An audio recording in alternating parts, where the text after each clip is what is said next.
Una biennale di arte e di architettura nella Valle dei Templi è un nutrito pacchetto di idee come convegni, mostre, manifestazioni ludiche e culturali, concerti, eventi per promuovere i nostri prodotti enogastronomici e una serie di itinerari turistici tematici per valorizzare e mettere in rete le eccellenti risorse del nostro territorio. Sono queste e tante altre le idee degli architetti che hanno inviato al Comune di Agrigento un documento redatto dall'Ordine Provinciale e dalla Fondazione Architetti del Mediterraneo, quale contributo alla redazione del dossier di supporto alla candidatura di Agrigento a Capitale Italiana della Cultura.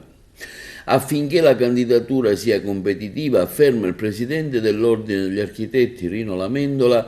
la città dei Templi, fruendo della sua preziosa collocazione geografica e capitalizzando il grande patrimonio culturale, architettonico, archeologico,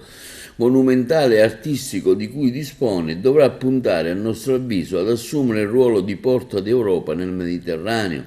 dal punto di vista culturale, economico e commerciale. In questo contesto, puntando sull'impegno dell'amministrazione comunale, continua Rino Lamendola, guidata dal sindaco Miccichè, e sull'efficienza del parco archeologico diretto dal collega Sciarratta, lanciamo l'idea di istituire nella Valle dei Templi una biennale di arte e di architettura che coinvolga artisti e architetti di chiara fama internazionale, i quali sarebbero chiamati con cadenza biennale a offrire il loro contributo artistico e professionale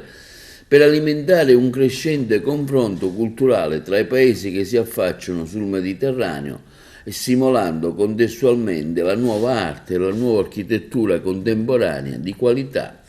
Gli architetti nel documento di 12 pagine sottolineano che le idee saranno ovviamente proposte alla condivisione non solo con il Comune di Agrigento, il Consorzio Universitario Empedocle e con gli altri soggetti promotori della candidatura,